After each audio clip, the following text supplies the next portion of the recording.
Let's talk about how you get this pollster. Now, again, I guess there's reality and what could happen, Right. but often it'll be you somehow hire a campaign manager or a media person, and they have a friend who's a pollster, or the friend Right. who's a pollster then helps you hire the media manager. But let's say there's a world where you're sitting down and you're considering a couple pollsters, Right. And people are going to come with different reputations and recommendations, and there's a couple big players on each side. Mm-hmm. What are the sorts of questions that you'd ask? Everyone will talk about their 98% win record, Yes, right? yes. Nobody has ever lost a race, according to everyone who's run a race. But the truth is, everybody loses lots of races. At least half of them. That's right. There are so many issues at play, and ultimately what you want is someone who's going to be unconflicted, who's going to stand by you and do everything for you at all times. There are, at the same time, so many potential conflicts. I mean, you suggested, Ken, exactly right, that you will hire your campaign manager who have a friend who's a pollster, and they work well together, so that's a good reason to do that. But then that same pollster may be working for, let's say you're running for the Senate, let's say you've got a terrific campaign for the US Senate, they may be also polling for the Democratic Senate Campaign Committee. And they may be working for you, but the Senate Campaign Committee may be doing their other polls that say that your campaign doesn't stand a chance. And all of a sudden your pollster is stuck in the middle where they have to balance their career interests with your success. You may hire... But in any other profession, you'd conflict out, right? Well, absolutely, but things move so quickly. Yeah. You could be working for the darling of the party, right? And again, from the Democratic side, you may be working for the darling of the Democratic Party, and then all of a sudden you have a scandal, or you have something that comes up that makes you a little bit less popular. You want to get everybody to hunker down and support you, and your high-paid consultants turn around and they've got people saying, what do we do to get him out of the race? So I think that's something that you should be mindful of, the balance between somebody who knows lots of people and is experienced and understands how things are going with somebody who's a little bit less conflicted. And the reality is, if you only hired people who had no conflicts, you would only hire people with no experience. So I think that's a really important thing to think about. The second is the amount of commitment that person can give to you and what you expect. None of the bold-faced named pollsters are going to give you the amount of time that you want. So you need to be sure that the team that they bring is one you're comfortable with. When I was what I call a baby pollster, just out of graduate school and doing work, there were times when the boss had 4 other conference calls, and I was the person handling the candidates. Sometimes that worked great, sometimes they were furious. And I think you need to find out, as you're interviewing, who's going to be the one to talk to me. That's a crucial question, right? Yes. It's a crucial question, and I think what's important is that you have to signal, if you want an honest relationship with your pollster, you should say to them, I know that you're not going to be here. There are certain things I expect from you all the time. I also am savvy enough to know that you've got really smart people whose name's not on the door, who are the people you trust. I want to know who they are, so that when there comes a time when you have a conflict, that I feel comfortable calling Jane or calling Jim and not calling you, so that we can have that kind of relationship. Every pollster is going to say, and frankly every consultant's going to say, I'm with you, you're going to be my number one client. So I think that's the kind of honest rapport that, if you can build that at the early stages, is something that goes a long way, in addition to their 98% win record. Right, exactly. Talk a little bit about the different pricing arrangements one could have with a pollster, and which ones you think work best, and minimize, do not eliminate possible. There are so many different ways to do it, and it's in the years since I've left political polling, the pricing model has changed pretty dramatically. The old model, and we're going to get to that. Yeah. A lot of that's because of the prevalence of online. It's because of the prevalence of online, but it's also what you're paying for. So when I was in the business, you were paying, when you paid for a pollster, you paid for 3 components. One is access to polling data, which pollsters tended to have in a way that other people didn't do.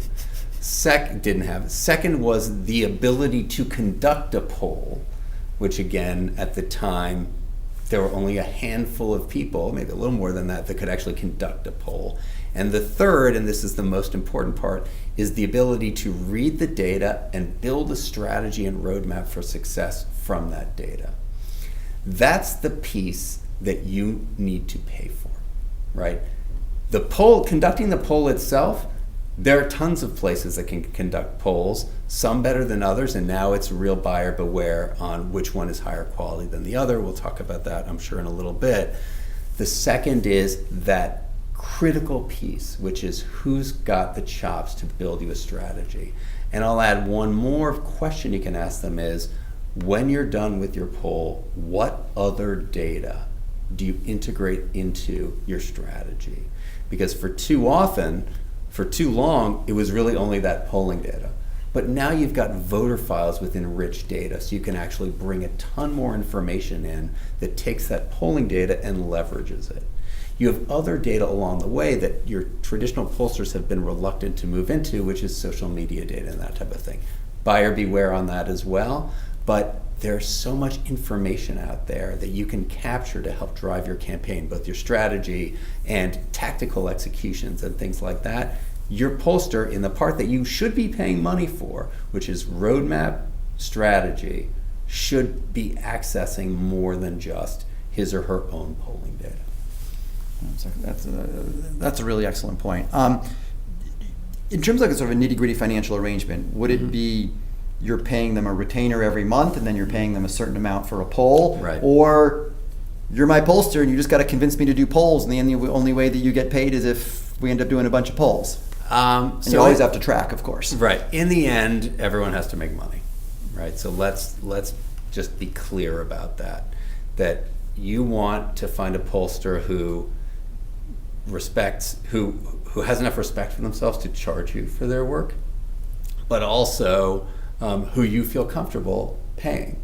From there on, the rest is sort of figuring out the numbers. There was a time when the amount you should spend on polling, the rule of thumb was 5 to 10%. I'd say that's gone down as campaigns have gotten much more expensive. That made more sense when a typical congressional race was $500,000 and a typical Senate race was $2 to $5 million. Then it made sense to spend 5 to 10%. You really would get your money back in terms of that. These days, that's outrageous. I mean, where a Senate race is $20, $30 million, you're not spending you're not spending $2, $3 million on polling. That would be a huge mistake. But you should be paying them, and you should figure out what your budget is, and you should figure out the way to get the incentives correct. I mean, I think, Ken, you're right that many pollsters, and it's still the model, is you get paid by poll, right? And so you tend to do all the work on the front end for one poll, which tend to be relatively expensive, but you probably don't make your money on that. They make their money down the road on the tracking polls that are relatively less expensive, but they go day to day to day to day, and you can earn it that way. There are some who do a retainer model where they charge you, $10, $15, $20,000 a month, maybe $50 even, as you sort of get to the higher echelons. But then they will do polls at cost or at some reduced amount.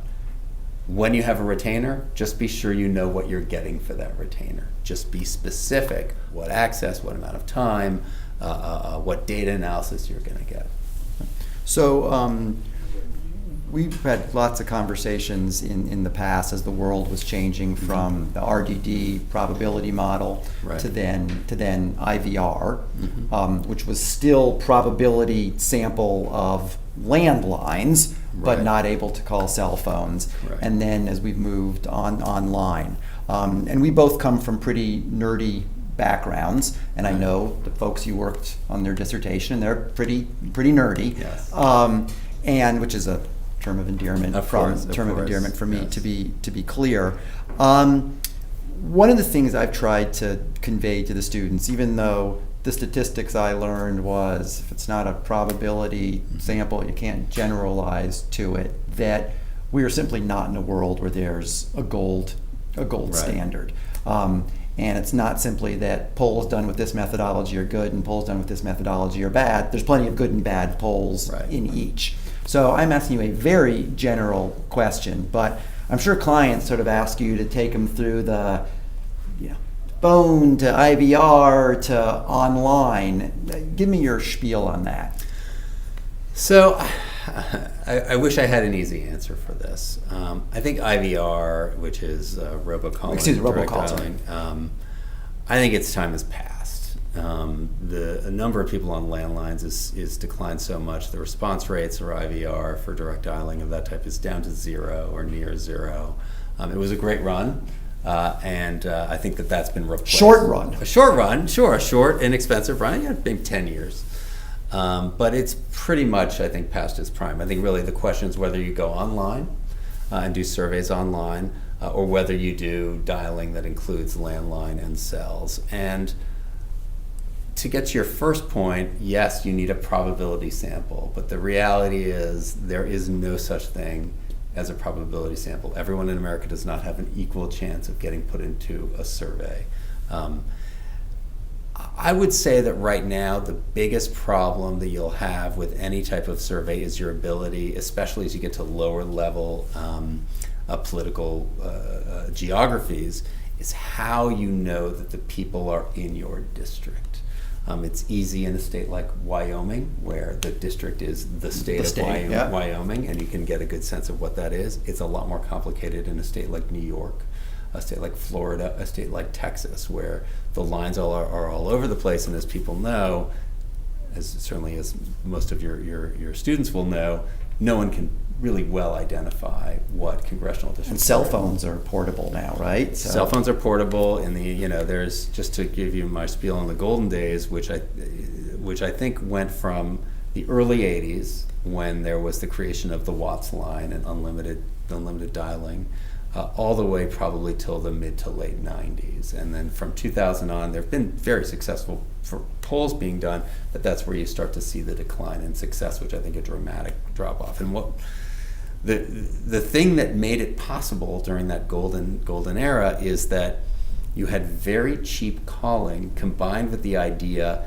that the telephone ringing was a momentous event in people's day. No matter what you were doing, if the phone rang, you stopped everything and picked up the phone and thanked the person who called to interrupt your dinner so you could have a conversation with them. Getting away from that has been really the problem, I think, for polling moving forward. So this is a long way of answering your question, but I think right now you need to do dialing, I think, if you have a complicated district. But I think you should supplement that with some online polling.